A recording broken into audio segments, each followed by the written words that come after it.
record on this computer. Okay, so today the topic is about the fats. What is fat? We'll have a small video on this, an introductory video, and let's start our session. Bismillah.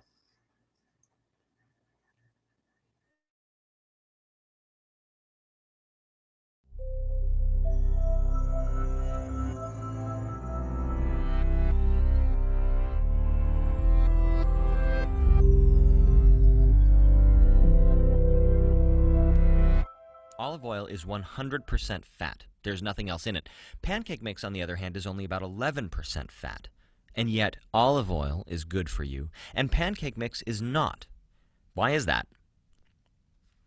As it turns out, the amount of fat we eat doesn't impact our weight or our cholesterol or our risk of heart disease nearly as much as what kind of fat we eat. But let's back up. What is fat? If we were to zoom in on a salmon, which is a fatty fish, past the organs, past the tissues, into the cells, we would see that the stuff we call fat is actually made up of molecules called triglycerides, and they are not all alike. Here's one example.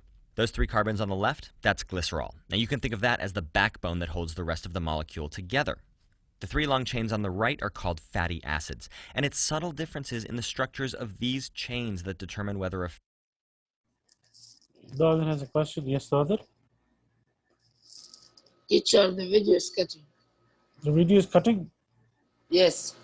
We have kept everybody's webcam off so that we can have less cutting. Okay.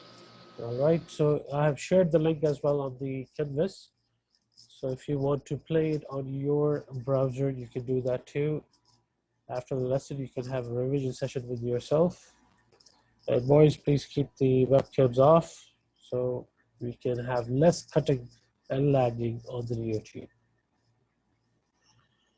fat is, let's say, solid or liquid, whether or not it goes rancid quickly, and, most importantly, how good or how bad it is for you. Let's take a look at some of these differences. One is length. Fatty acids can be short or long. Another, more important difference is the type of bond between the carbon atoms. Some fatty acids have only single bonds. Others have both single and double bonds. Fatty acids with only single bonds are called saturated, and those with one or more double bonds are called unsaturated. Now, most unsaturated fats are good for you, while saturated fats are bad for you in excess. For saturated fats, so boys, we understand the difference between the saturated and unsaturated fats. The one which has a double bond over here is unsaturated, and the one which does not have any double bond is called saturated. Which one is healthy for us? If you guys know the answer, please leave it in the chat. Is unsaturated healthy for us or the saturated healthy for us? Which one of them is healthy for me? Is this healthy or is this healthy?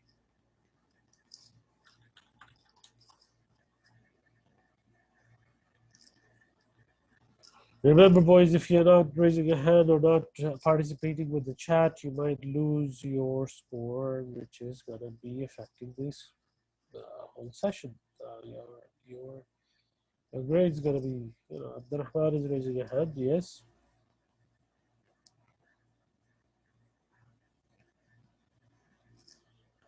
Abdurrahman, you have the mic. Okay, Waleed.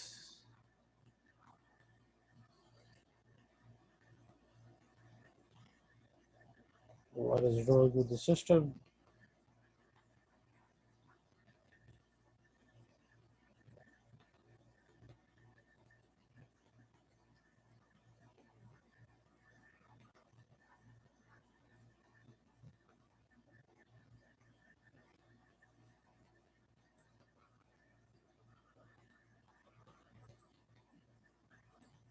System seems to be a bit stuck.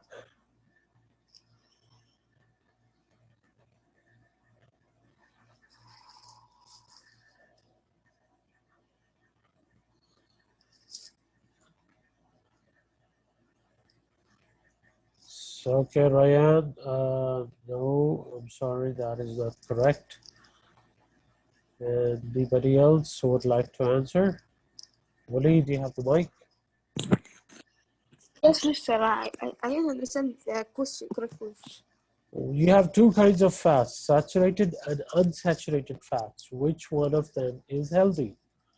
Is it the saturated fat healthy It's healthy. or the unsaturated fat is healthy? Unsaturated, I think. All right, good thinking. That is the right answer. The unsaturated fats are healthy. So let me clear this and let's go. Called unsaturated.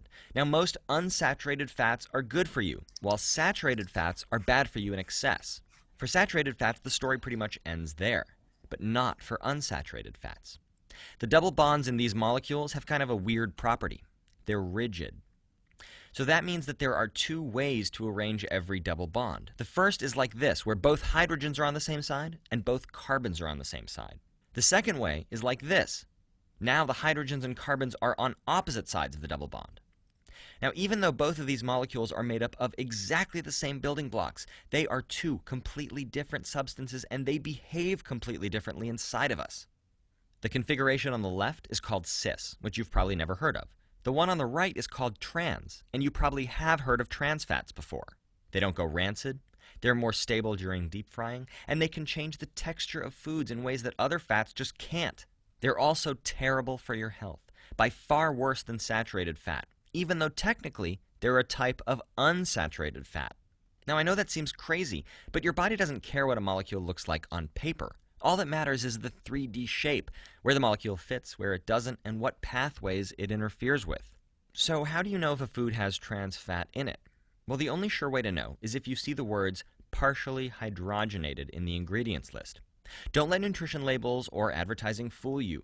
The FDA allows manufacturers to claim that their products contain, quote, 0 grams of trans fat, even if they actually have up to half a gram per serving. But there are no hard and fast rules about how small a serving can be, and that means you'll have to rely on seeing those key words, partially hydrogenated, because that's how trans fats are made, by partially hydrogenating unsaturated fats. So let's go back to our olive oil and pancake mix from before. Olive oil is 100% fat. Pancake mix is only 11% fat. But olive oil is mostly unsaturated fat, and it has no trans fat at all. On the other hand, more than half the fat in pancake mix is either saturated or trans fat. And so even though olive oil has 10 times as much fat as pancake mix, it's healthy for you, whereas pancake mix is not. Now, I'm not trying to pick on pancake mix. There are lots of foods with this type of fat profile. The point is this. It's not how much fat you eat, it's what kind of fat. And what makes a particular fat healthy or unhealthy is its shape.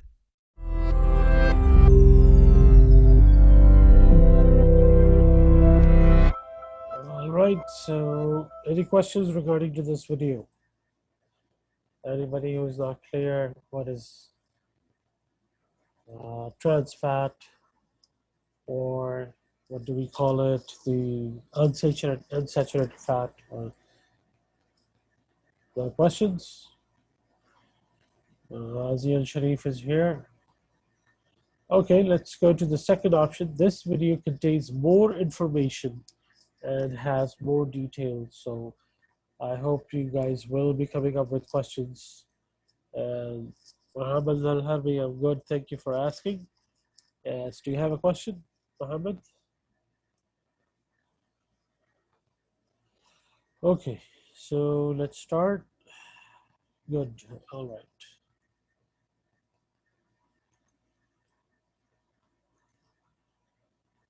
All right, Abdurrahman, take your time, yes, be quick.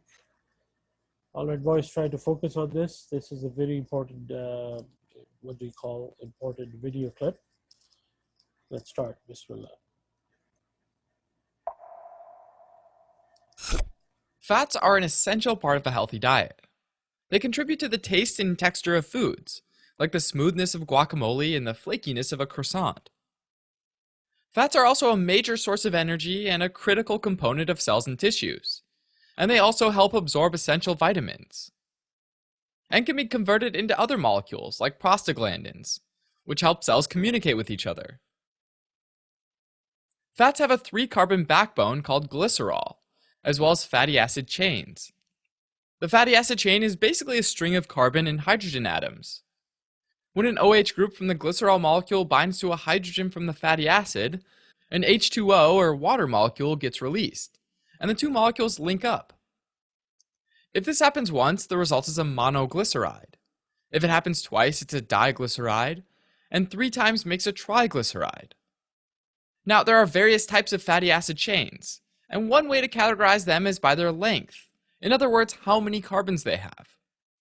Short-chain fatty acids have 2 to 5 carbons, medium-chain fatty acids have 6 to 12 carbons, and long-chain fatty acids have 13 or more carbons. Fatty acid chains are also categorized by the bonds connecting the carbons in the chain. A single bond is just one bond between the carbon atoms. And when a fatty acid chain has only single bonds, it's called a saturated fatty acid, because it has as many hydrogen atoms as possible, or it's saturated with them. Triglycerides with saturated fatty acids are nice and straight, so they pack together really well. And as a result, they're usually solid at room temperature. And the longer the saturated fatty acid chain, the more likely it'll be solid at room temperature. Carbons can also have double bonds between them though. And when a fatty acid has one or more double bonds, it's called an unsaturated fatty acid, because it's not saturated with hydrogen atoms. For every double bond, there are 2 fewer hydrogen atoms. Also, a double bond causes a kink in the molecule, so the triglycerides don't pack together as nicely as saturated fats. As a result, unsaturated fats are usually liquid at room temperature. Unsaturated fatty acids can be further classified, according to the number of their double bonds. Monounsaturated fatty acids are unsaturated fatty acids with just one double bond. Polyunsaturated fatty acids have 2 or more double bonds. Also, they can be classified according to their location as well. Since all these hydrogens can get kind of crazy looking, we'll just take them away for now. So another name for the methyl end is the omega end. And then we can count the number of carbons until the first double bond. Since this one is 3, it would be an omega-3 fatty acid. If the double bond is 6 carbons from the end, it's an omega-6. And if it's 9 carbons from the end, it's called omega-9. Now, to make things even easier when looking at these molecules, I'm just going to show the bonds. Alright, so omega-3s are usually polyunsaturated fatty acids, and include alpha-linoleic acid, or ALA, eicosapentaenoic acid, or EPA, and docosahexaenoic acid, or DHA. EPA and DHA are marine sources of omega-3s. They're produced by microalgae and end up in the tissues of fish like anchovies, mackerel, salmon, and sardines. ALA is found in plants like flaxseed, walnuts, and canola and soybean oils. Our bodies can convert ALA into EPA and DHA, but it's an inefficient process that yields only small quantities. And that's why dietary recommendations include foods that have EPA and DHA. Omega-6 fatty acids are also usually polyunsaturated, and include linoleic acid and arachidonic acid. Linoleic acid is found in oils like safflower, corn, and soybean oils. Arachidonic acid is found in animal sources like fish, meat, and eggs. Our bodies can convert linoleic acid into arachidonic acid, but once again the process is inefficient. Because ALA and linoleic acid can only be obtained in the diet, they're considered essential fatty acids. Omega-9 fatty acids are typically monounsaturated fatty acids, and an example would be oleic acid, and these can be made by the human body. Foods like canola and olive oil, as well as almonds, contain omega-9s. Now, looking at the double bond of this unsaturated fatty acid, like most unsaturated fats, it's got a cis configuration. In a cis configuration, the 2 functional groups are on the same side of the double bonded carbons. Now, when this happens, the fatty acid chain naturally bends. A molecule that bends does not pack tightly together, so it's a lot more fluid. Think about cooking oils, which are liquid at room temperature. Some fats are in a trans configuration though. In a trans configuration, the functional groups are on opposite sides of the double bonded carbons, and this keeps the chain more straight and easier to pack. Trans fats result from a process called partial hydrogenation. In just plain old hydrogenation, hydrogens are added to cis fats to get rid of all of the double bonds. So let's say that you've got this triglyceride, and it has a total of 2 double bonds. So in this case, we'd add 4 hydrogens, 2 for each double bond. That turns the unsaturated fatty acids with cis double bonds into saturated fatty acids. Partial hydrogenation, on the other hand, refers to adding hydrogens to most, but not all double bonds. So let's say now that we add just 2 hydrogens. When this happens, some double bonds can be turned into single bonds by the hydrogens, but then they might reform. And what you end up with is an unsaturated fat, but some of those fats have trans double bonds. Partial hydrogenation is a process that happens naturally in the digestive tract of some animals, like cows and pigs, which is why trans fats can be found naturally in meat and dairy products. Trans fats are also created through the partial hydrogenation of liquid oils, a process that makes them solid. Partially hydrogenated oils have been largely removed from foods in North America and Europe, because trans fats have been associated with coronary heart disease. Although some foods might have more of one type of fat than another, the truth is that all foods are made up of a blend of fatty acids. When you eat a food like peanut butter, which has about 75% of its calories from fat, the body goes through a set of steps to digest and absorb the fatty acids. First of all, triglycerides are hydrophobic, so they form large globules of fat, like what you see when you pour oil in water. Enzymes called lipases in the saliva, stomach, and secreted by the pancreas can break down triglycerides into free fatty acids and monoglycerides. But working on the surface of a globule is inefficient. So to speed things up, bile salts produced by the liver break the large fat droplet into smaller droplets, which increases the surface area for the lipases to work. Once the triglycerides are broken down into monoglycerides and free fatty acids, these self-assemble into mixed micelles, which have a hydrophobic interior and a hydrophilic or water-loving exterior. The micelles glide through the watery environment of the intestinal lumen and reach the enterocytes in the intestinal wall. When they get to the enterocytes, the micelles release the fatty acids and monoglycerides, which diffuse into the enterocyte. Inside the enterocyte, the fatty acids and monoglycerides reassemble into triglycerides, and these get packed into a larger structure called a chylomicron. The chylomicron has lipids and proteins, so it's a lipoprotein.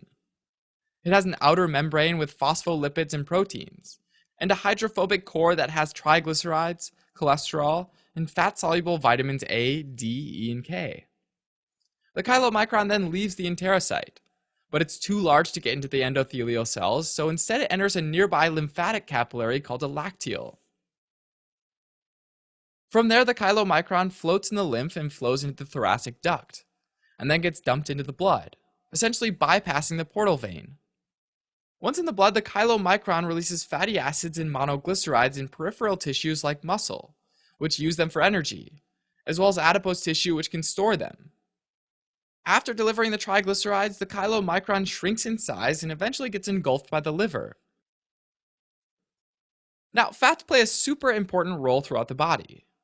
They have a huge number of health benefits, and those benefits can vary by the type of fat we eat.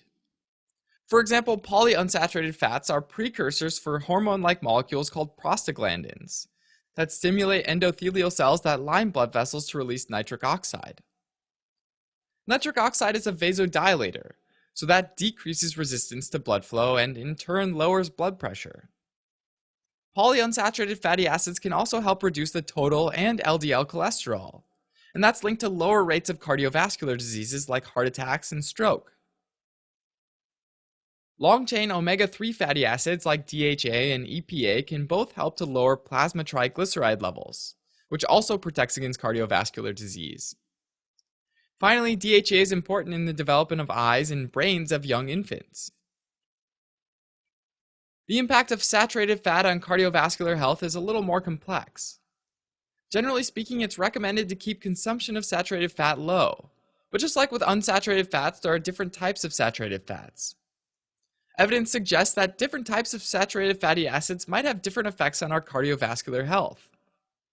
Evidence also suggests that the health impact of reducing or replacing saturated fat in the diet depends on the nutrient that replaces it. For example, replacing saturated fat with polyunsaturated fat has been shown to benefit cardiovascular health, whereas replacing saturated fat with refined carbohydrate has not. Based on this, the National Academies of Medicine recommends consuming 20 to 35% of our daily calories as fat for a 2,000 daily calorie intake. That comes out to between 400 and 700 calories from fat, or about 44 to 78 grams. And it's not just about the amount of fat that we eat. The type also matters. The World Health Organization and the US Dietary Guidelines recommends that less than 10% of daily calories comes from saturated fats, and that trans fat consumption should be kept as low as possible. Alright, as a quick recap, fats are an essential part of our diet and health. Fatty acids are either saturated or unsaturated, and foods with fat always have a mixture of fatty acid types. Healthy diets emphasize mono and polyunsaturated fats over saturated fats, and trans fats are associated with an increased risk of cardiovascular disease. Improvements to our diet and health can be made by focusing more on the type of fat we eat and less on the amount.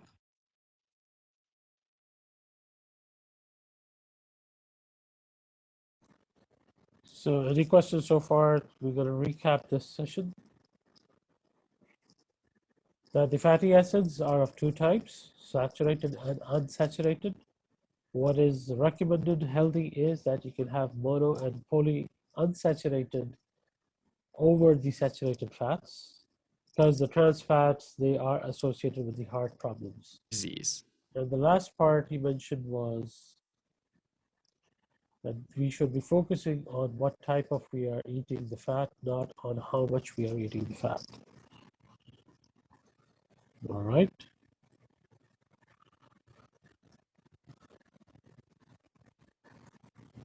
So we will be moving on to the next activity, which is about the quiz. So let's start the quiz. You might be able to answer through chat and by raising your hands. So let's start. We have the flashcards. How would you define what is a lipid?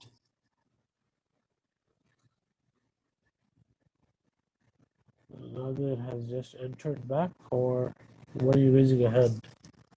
So lipids, how would you define the lipids? Would like anybody to participate? Raise your hand, or you can leave your answers on the chat instead of annotating on my screen. Okay, yeah, it's a class of organic compounds that are fatty acids. That is correct. This is a good answer.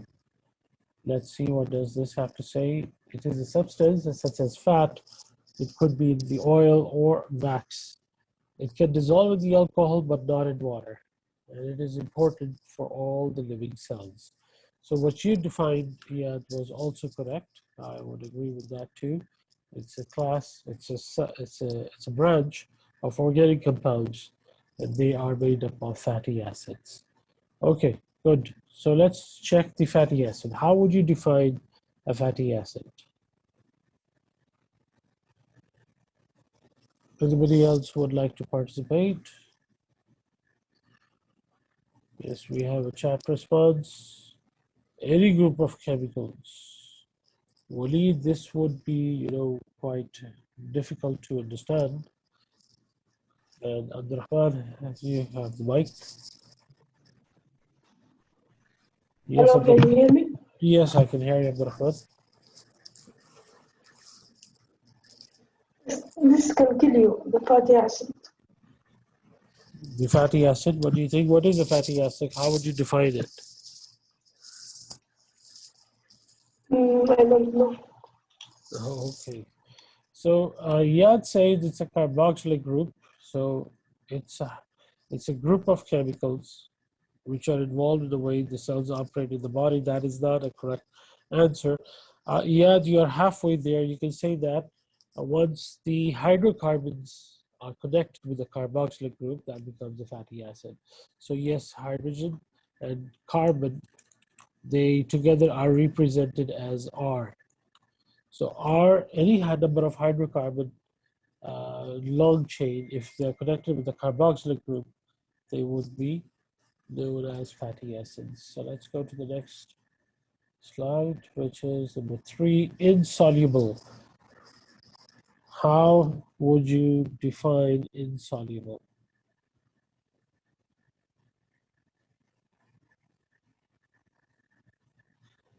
Impossible to dissolve. Excellent answer, Walid. Very good.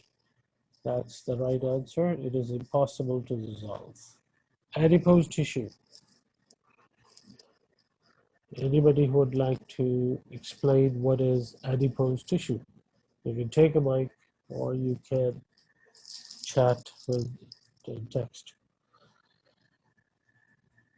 Yes, it does help you to keep warm. Yes, yeah, it is body fat. This is the tissue which is underneath the skin, and it is being made by the fatty acids. It's a thick layer of fat under the skin of sea mammals such as whales that keeps them warm. Yes, even in humans, it's mammals, land mammals also have adipose tissues. What do we mean by the word when we say they have to store? Excess amount of glucose needs to be stored. How can I store excess amount of sugar? What does the word store means?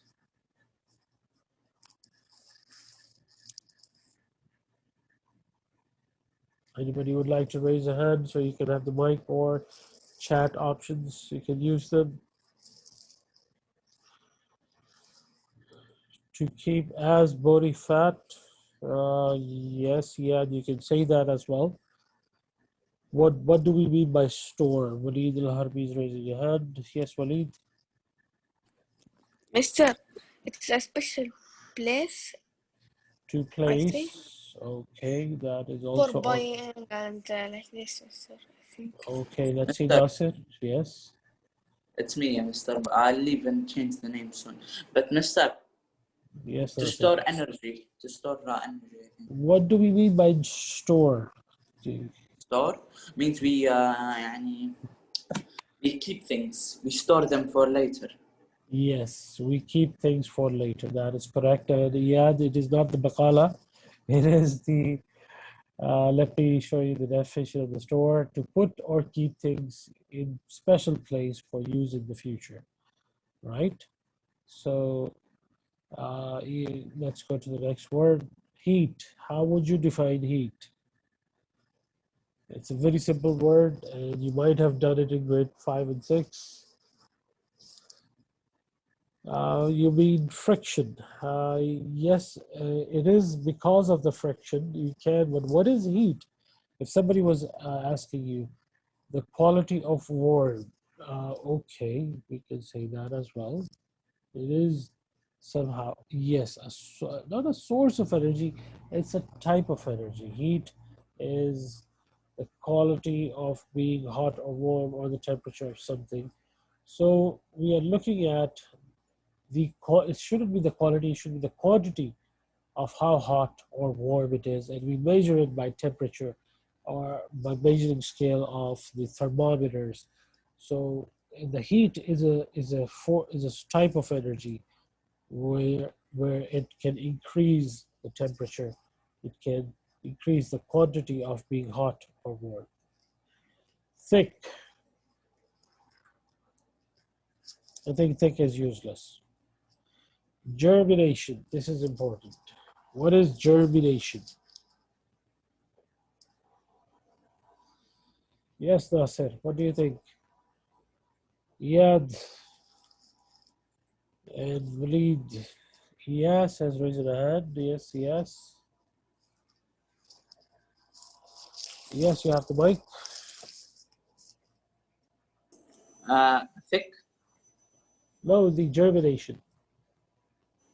germination. Yes. I don't know. What do you want to say about the thick? يعني something white-ish. Yes, that is correct.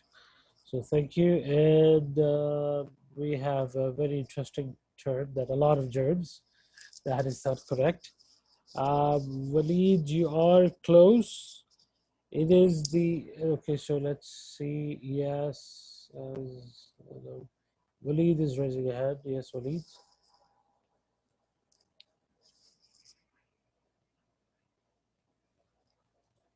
Walid, you have the mic.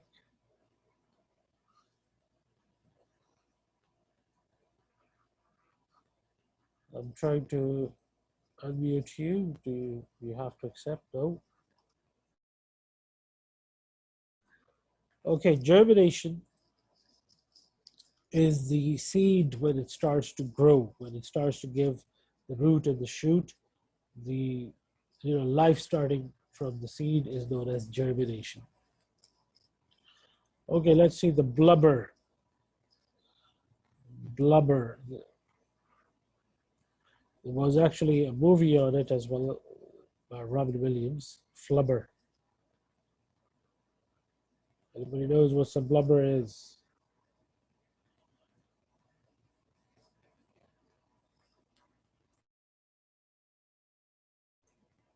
Anybody, any hands or text? Riyadh, Walid.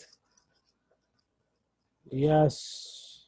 Any idea that you can think of? Riyadh is raising a hand. Yes, yes. Fat. What? Fat. Fat?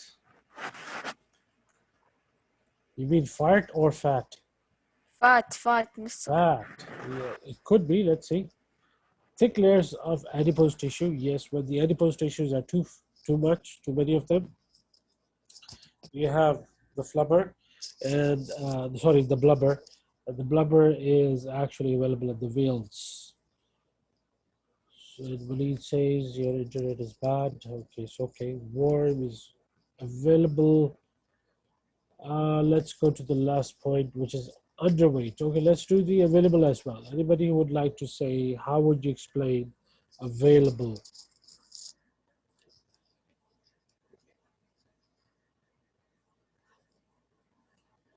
How would you explain available? Your English skills, there to use. Yes, it's ready to use. It's within your reach. Good. Let's see the definition over here. That you can get, buy, or find. Yes, something that you can get easily or buy, or you're able to find it. So it's available. That means it's in your reach. Okay, so let's go to the last one is underweight. What is underweight?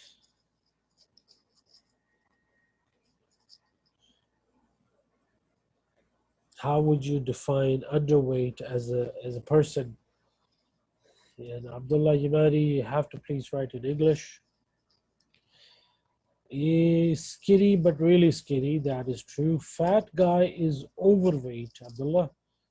And Muhammad says not enough. Not enough in what? So skinny is okay, we can accept the skinny part, yeah.